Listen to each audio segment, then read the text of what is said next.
All right, so chapter 14, section 5. So you are going to have some reformers and generals that are going to try to fix Rome's problems. So let's take a look at what some of the reformers tried to do. Tiberius Gracchus, he is going to be elected tribune in 133 BC, and he's going to promise to help out these farmers that were struggling. He wanted to take public land and give it to these landless farmers. He also wanted to reintroduce an ancient law that had gone away. It would limit the size of farms on public lands. Obviously, these wealthy land-owning patricians, they opposed this idea. They said, "Oh, he's just trying to gain too much power." Tiberius is going to seek re-election, which was actually against the law. You were only allowed to serve one time.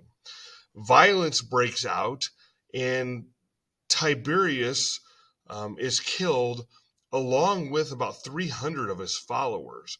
There's actually a group of senators that were blamed for Tiberius's death. Gaius Gracchus, Tiberius's brother, will be elected tribune in 123 BC. He wanted even more reforms than his brother. He wanted to actually give grain to the poor. More land was going to be opened up to the farmers. The middle class would receive more rights. There ends up being fighting in 121 BC because of all this change between Gaius and his supporters and his opposition, which was the Senate. Several thousand of Gaius's followers are killed in this fighting, along with Gaius himself. Now, with all of this unrest, it was easy for military leaders to get a lot of support, which is going to bring us to these generals that start to take power. General Gaius Marius is going to become consul in 107 BC. He was the first lower class Roman to have such a high office. He's going to recruit soldiers from the jobless poor in the cities.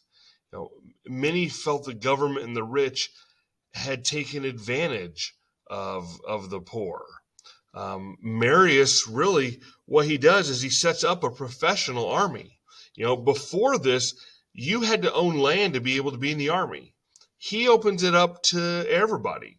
He offered pay, offered land, pension, offered booty, basically things you could take from the enemy when you defeat them. And you're going to have a lot of out-of-work Romans that are going to join the army. But the problem was their loyalty wasn't to Rome. Their loyalty was usually to the general, who had given them all of this. Marius's rival is going to be Lucius Cornelius Sulla. Marius, he wanted the command that Sulla had. Marius tried to get the assembly to remove Sulla. Sulla takes his army, goes to Rome, and captures Rome. Restores the authority of the Senate, but he kept the real power for himself. Doubled the size of the Senate, gave it more duties it had to deal with, weakened the power of the tribunes, and basically made it so generals can only hold their command for 1 year. Sulla's also going to be given the title of dictator in 82 BC. The title of dictator was supposed to be only given in emergencies and only for a 6-month period. Sulla is going to keep this title for 2 years. And as time goes on, you're going to have various other ambitious military generals, menacing the Republic. These generals were trying to run the state. In 60 BC, you're going to have three military heroes form what was called the First Triumvirate. You're going to have Gnaeus Pompey, you're going to have Marcus Crassus, and you're going to have Julius Caesar. Their only common bond was the fact that they hated the Senate. Other than that, they were actually pretty jealous of each other. And the only cooperation they really had was they did cooperate to give Julius Caesar the post of consul.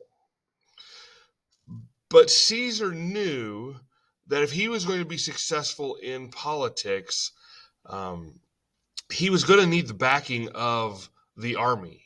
So Caesar is going to take control of the Roman legions in Gaul. Gaul is where France is today. And Caesar is basically going to show that he was a military genius. It's not going to take long, about a decade really, that he controls all of Gaul and has actually even invaded up into Britain. Meanwhile, back in Rome, Pompey is going to get political power, and the Senate is going to begin to support him. He is going to persuade the Senate to order Caesar to come home in 49 BC without his army. Because if he has no army, he has no power. So what Caesar does is Caesar is going to lead his army to Italy, which in turn causes a civil war. And you're going to see Caesar defeat Pompey's army in Italy and in Greece.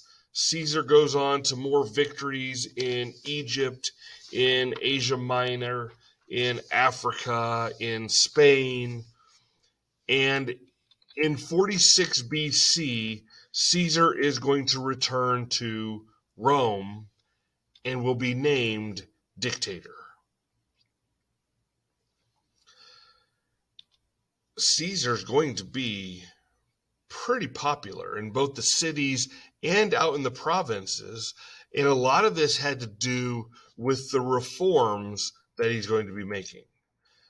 He reorganizes the government in the provinces. He lowers the taxes.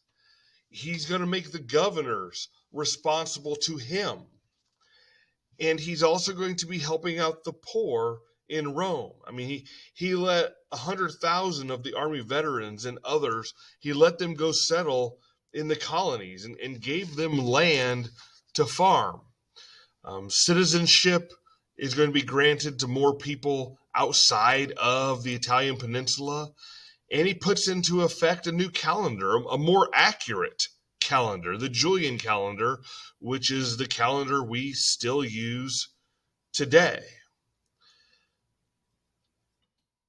Caesar was going to be named dictator for life in 44 BC. Now remember, dictator was an emergency title given for 6 months, and he is named dictator for life. Some begin to fear that he was going to end the Senate and the Republic, and he was going to become king.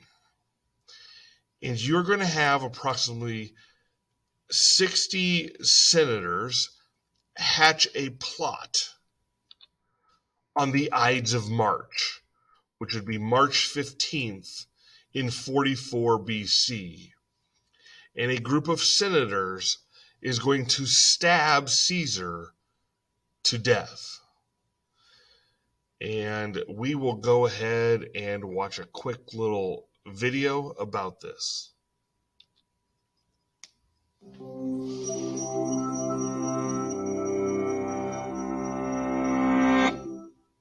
would you do if you thought your country was on the path to tyranny?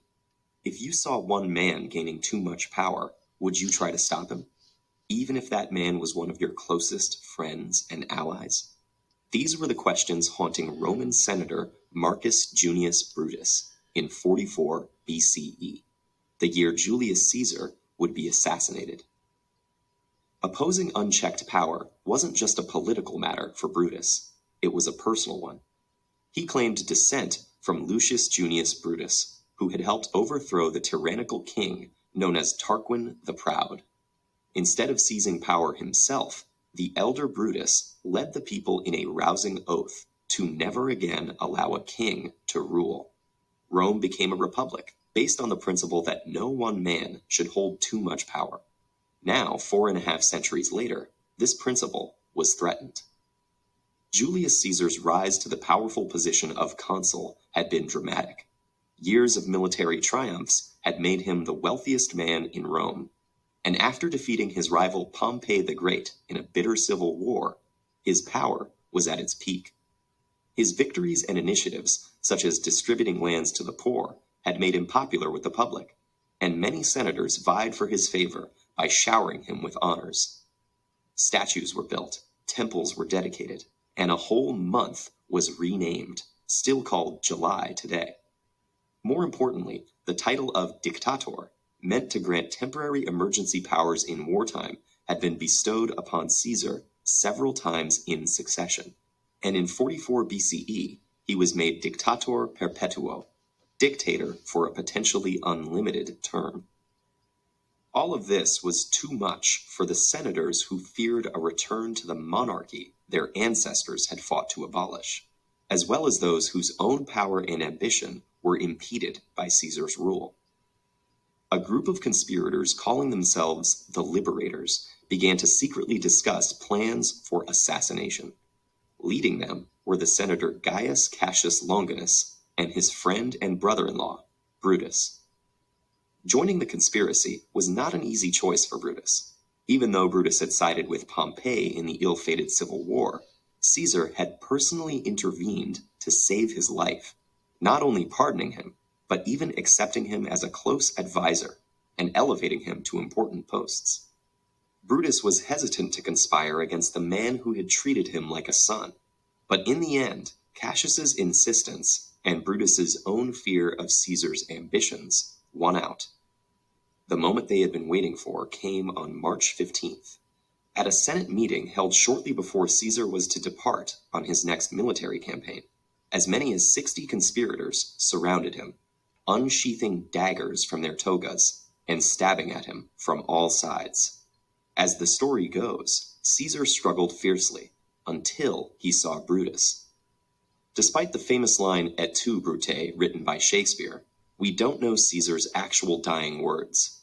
Some ancient sources claim he said nothing, while others record the phrase, "And you, child?" fueling speculation that Brutus may have actually been Caesar's illegitimate son. But all agree that when Caesar saw Brutus among his attackers, he covered his face and gave up the fight, falling to the ground after being stabbed 23 times. Unfortunately for Brutus, he and the other conspirators had underestimated Caesar's popularity among the Roman public, many of whom saw him as an effective leader, and the Senate as a corrupt aristocracy. Within moments of Caesar's assassination, Rome was in a state of panic. Most of the other senators had fled, while the assassins barricaded themselves on the Capitoline Hill. Mark Antony, Caesar's friend and co-consul, was swift to seize the upper hand, delivering a passionate speech at Caesar's funeral days later that whipped the crowd into a frenzy of grief and anger. As a result, the liberators were forced out of Rome. The ensuing power vacuum led to a series of civil wars, during which Brutus, facing certain defeat, took his own life. Ironically, the ultimate result would be the opposite of what the conspirators had hoped to accomplish: the end of the Republic and the concentration of power under the office of emperor. Opinions over the assassination of Caesar were divided from the start, and have remained so. As for Brutus himself, few historical figures have inspired such a conflicting legacy. In Dante's Inferno, He was placed in the very center of hell and eternally chewed by Satan himself for his crime of betrayal. But Swift's Gulliver's Travels described him as one of the most virtuous and benevolent people to have lived. The interpretation of Brutus as either a selfless fighter against dictatorship or an opportunistic traitor has shifted with the tides of history and politics. But even today, over 2,000 years later, questions about the price of liberty, the conflict between personal loyalties and universal ideals, and unintended consequences remain more relevant than ever.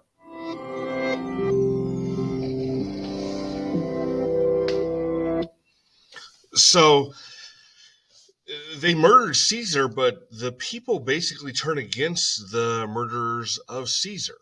And 3 of Caesar's supporters are going to form a second triumvirate. That would be Mark Antony, that would be Lepidus, and that would be Octavian, which was Caesar's adopted son, actually. Now, it works for a while, but they will eventually become rivals. They end up fighting against each other. Their fighting is going to end in 31 BC with Octavian emerging as the victor at the end of this civil war, and he becomes the unchallenged leader of Rome, which means the Roman Republic had officially ended.